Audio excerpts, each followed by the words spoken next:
Alright, well hello and welcome to Brainless Entertainment. I'm Brainless and welcome back to some more of our last Epoch Fire Necromancer playthrough. Today's episode we are back in the Monolith of Fate and we're going to be doing the Ending the Storm timeline. I'm a little bit nervous about it because if you don't already know, we are going to be seeing a familiar face at the end of this timeline. But that's going to be a little ways off. Don't really have much to go over, so let's go ahead and get into it. I'll see you on the other side of this loading screen. Okay. Alright, so it's been a little bit jarring for me trying to adjust to kind of the new stuff regarding like the woven echoes and the whole Weaver thing. I'm not complaining. It's just trying to figure out how to break up the content in the last timeline that we did. It was a little bit... I was very uncertain as to how to go about doing that. Oh my god, if I could speak English, it would be wonderful. Anyhow, I did see we have some vengeful remains down here. I'm gonna go try to pick those up. Man, we are getting some drops out the gate. It's like we have a champion just to the south of us here. So I'm gonna try to do a much better job of breaking up the content today, depending on what we find and how we should go about dealing with that. I'm trying to go this way. Guys, come on. Looks like I do still have all of my minions. So there's a champion down here. Or so there was. Good lord. Absolutely melted. Well, that was something. At least I'm pretty sure it was. Wow. I have been playing one of my Legacy Forge Guard characters just to get a little bit of a better sense of what is going on with the Weaver faction and the Woven Echoes and the cemeteries and what have you. So hopefully that will help to kind of make sure we go through things smoothly. Interesting. I heard somebody, yeah. What is that? What was that? Well, whatever that was. Either way, we're gonna... What's on here? We're just gonna go ahead and empower this without looking too closely at it.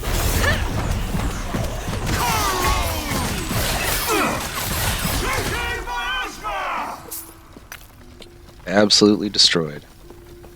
Alright, patrolling such and suches. Continue down this way, see if we can head it off. I'm very appreciative that you can now switch back and forth between the overlay map and the mini map without having that kind of stutter that would take place before. Again, it wasn't a tremendous complaint or anything, at least not for me, but it was a little bit jarring at times.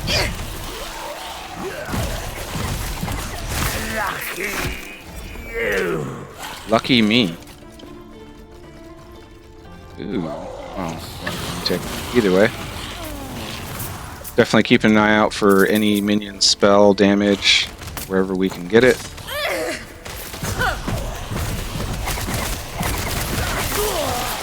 So I'm probably gonna do this timeline in 3 different videos just because of the way that it worked out the last time. Certainly the part B of the other timeline was absurdly long.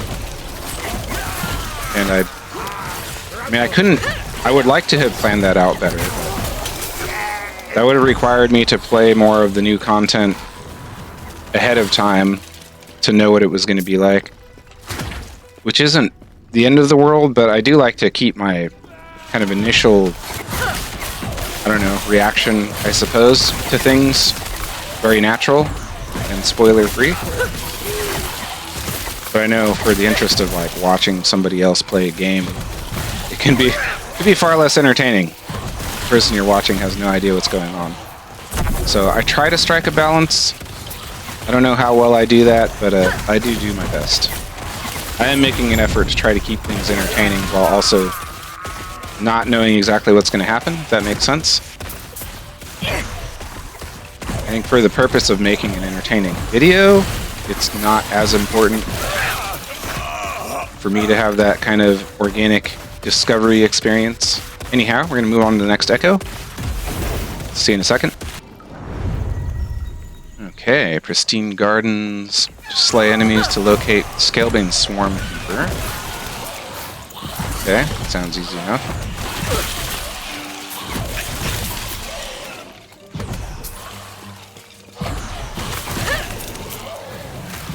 It's definitely one of the prettier locations. Sometimes pretty isn't what you want. Sometimes you want gritty and dark.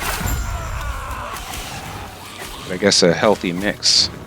Okay, we did find the location of the Scalebane Swarm Keeper. So I am trying to keep an eye out for a cemetery. What are they called? Nodes? Echoes? I can't keep it together.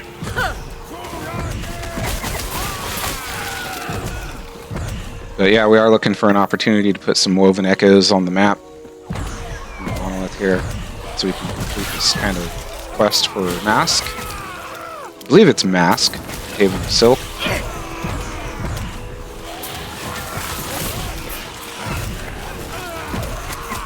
Looks like we have a champion close by. A couple of them, actually.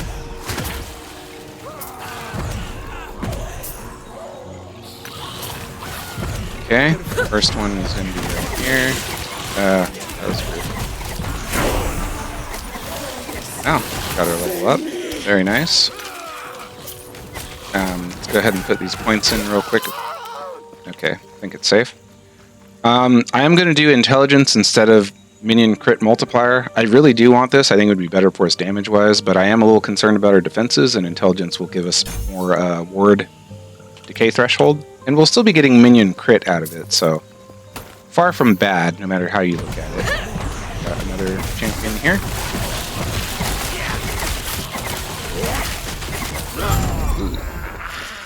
Alright. Oh, and we completed a prophecy. What is going on then? Alright, I'm gonna look over these things real quick. So give me just a moment. Okay, a couple of those jewelry on the ground were worth quite a bit. Alright, anyway, I'll see you in just a bit. Okay, so I think we actually could have done the quest echo, first quest echo. So I wasn't really paying that much attention as we came in here. Oh, looks like we got a champion right off the bat. Looks like they moved away from us. Ooh. Wow. Okay, that was a bit rough. Okay. Got him down.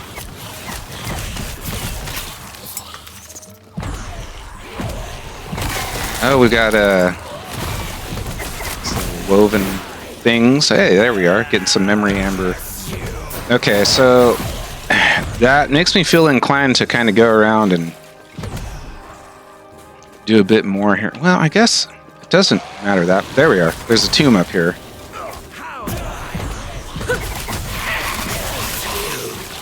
So I think we are going to try to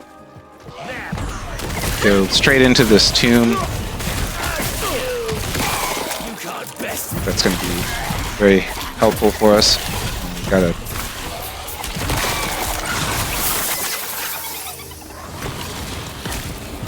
Okay, I'm assuming we got a very good idol out of that.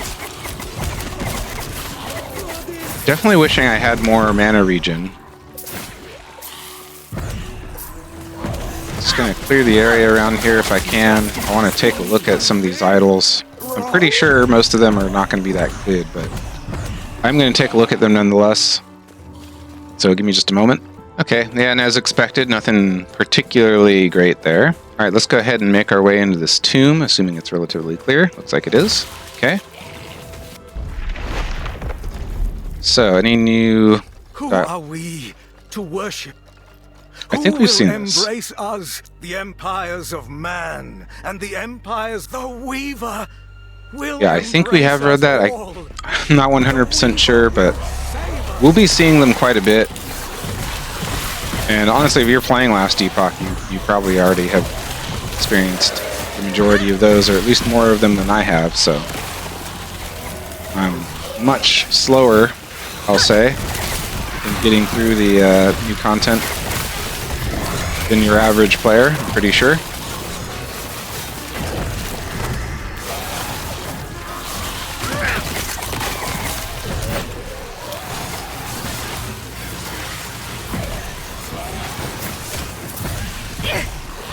Looks like our minions are still holding up extremely well. You know, I walked past several chests in some of the recent episodes, so I do hope that didn't cause too much undue stress for anyone. Alright. It's definitely a bit of a challenge because I have to look and evaluate all these idols frequently in these tombs and what have you. Which is not a bad thing, I'm not complaining by any means, but it does take more time. I know I could put in some better filters for idols specifically, and that's something I really should take the time to do. Dude, that's pretty good. The necrotic pin is not, but... Alright, what do we got going on here? Minions are working, I'm just looking things over. Oh, we're getting a fair bit of amber. So that's pretty nice.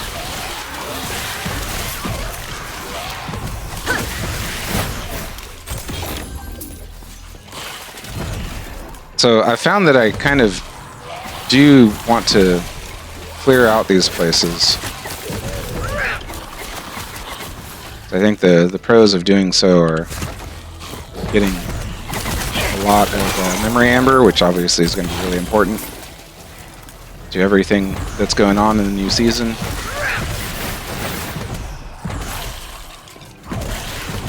Does make the monolith a little bit more lengthy to get through, if that makes sense. At least for me, because I have to spend more time stopping and evaluating things. Which again is not a problem, it's just from the perspective of trying to make entertaining videos, it needs a little bit of extra consideration. But we're definitely wanting this memory amber for sure. Chest here, barely see it. Alright, I'm gonna skip ahead just a bit here. Okay, should be, I'm guessing this is gonna be a little treasure room. Yeah. It certainly is. So we are gonna be wrapping up this episode pretty soon, I think. With our first quest echo that we're getting ready to complete. Anything good here? Grab that. I am still grabbing things for sale value every now and then. I probably shouldn't. Alright, I'll see you in just a moment. Alright, looks like we're getting back into some as yet unexplored area.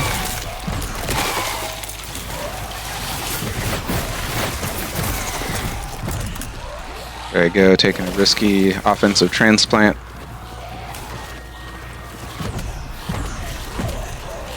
Someday I'll learn. On the other hand, though, I'm getting, what, 8% damage reduction from bone armor when I do transplant. So I get 7 seconds of 8% damage reduction. And I think transplant has a 10-second cooldown.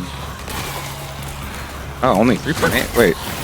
Oh no, the bone armor, sorry. The bone armor itself has a 10-second cooldown.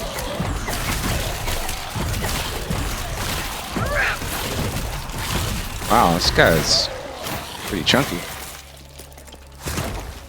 Yeah, this is the cooldown on bone armor, is 10 seconds. This is the buff from bone armor, 7 seconds. There you go. Point is, it's not necessarily bad for us to transplant frequently. But we do want to make sure that we have it available if we run into a dangerous situation. And I really should stop picking up things for sale value. It's almost certainly not a really good practice.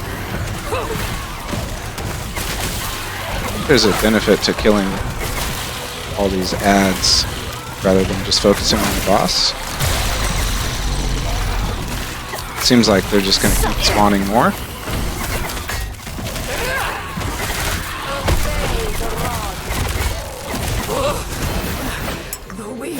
Wait. Okay. So, all right, we can interact with the thing to improve one of our idols. It's just, oh man, we're getting a lot of stuff here. All right, I'm gonna look through here. Give me a moment. Yeah, it occurs to me that I really need to go through and do some serious culling of my idols here, because a lot of these I'm just never going to use, at least not on this character. And it is solo character, so I'm not going to be sharing the stash with anyone. Anyhow, I did put Weaver's Touch on this thing. The chance to gain ward on kill with Hungering Souls is absolutely worthless to us. And the critical strike chance, increased minion critical strike chance is not bad. Increased armor and reduced bonus damage taken from critical strikes is not terrible. There's worse things that we could get. I just wish we had a better prefix on this one. Anyhow, that was it for the Woven Enchanter. All right, we're going to pop outside and finish the stuff in this Echo, and then we'll move on to the Quest Echo. And we are pretty close to one of the rifts here, so...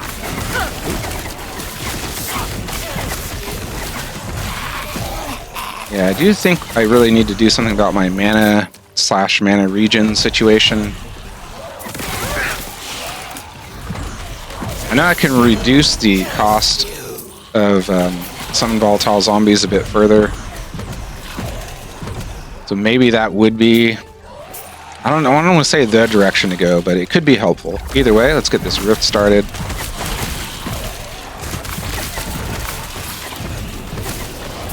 And we are just kind of melting things, or at least our minions are, rather. Personally, I'm doing very little. Alright, another rift close by here. Now, my instinct, and I've said this many times, is to full clear everything. And I want to go around this entire Echo and get all these silken cocoons that we possibly can. But if we just keep progressing through the monolith, we'll have more time to continue doing that anyways, right? So, let's just keep going with the rifts. We're not going to, like... it's not going to hurt us to miss every other, like, memory amber that we come across, right? There's always going to be more. The only time there won't be is if we, like, stop playing, right? So, as long as we're continue to play, there's always going to be more loot ahead of us than what we'll leave behind. Go ahead and pop this rift.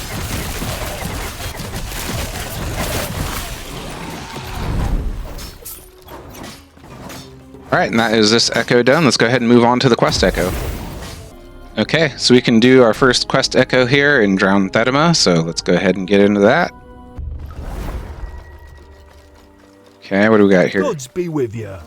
Ship's home, everyone's dead. Okay, Trade Prince Melvern. This is one of the characters that gave us a quest. He didn't think that Lagan was that dangerous, blah, blah, blah, blah, blah. Yep. Leeth warned us not to let the Salaam ambassador and his Ospreys come to the city. She said it would incur Lagan's wrath. She was right. Thought you meant he'd sink a fishing boat or two, not this. Well, you're an idiot. Some people are trapped. We'll try to help them. Okay. Yeah, Lagan is, you know, not particularly friendly, let's say. Yeah, that guy thought he understood Lagan for some reason. Don't know why. Lagan is not the god that he thought he was. Yeah, we triggered an event here. Just some waves to fight off. And there's our first person saved. Oh yeah, Captain Tanavest. Yep. Get out of here, Tanavest. She's a good captain, that one. Anyhow, we got another... oh. Right, who are you? Actually, don't recall offhand. The game will remind us, I'm sure of it.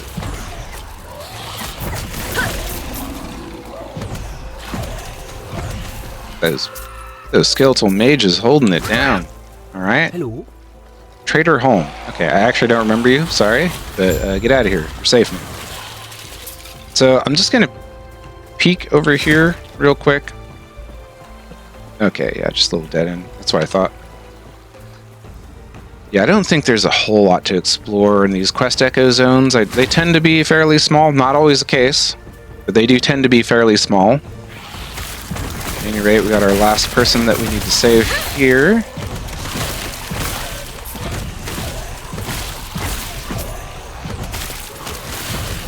Clear this corner up here. Probably just a couple more waves.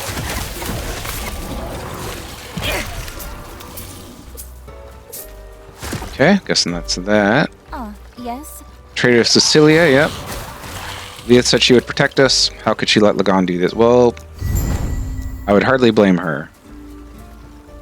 Anyhow, pop out of here and see what the rewards were.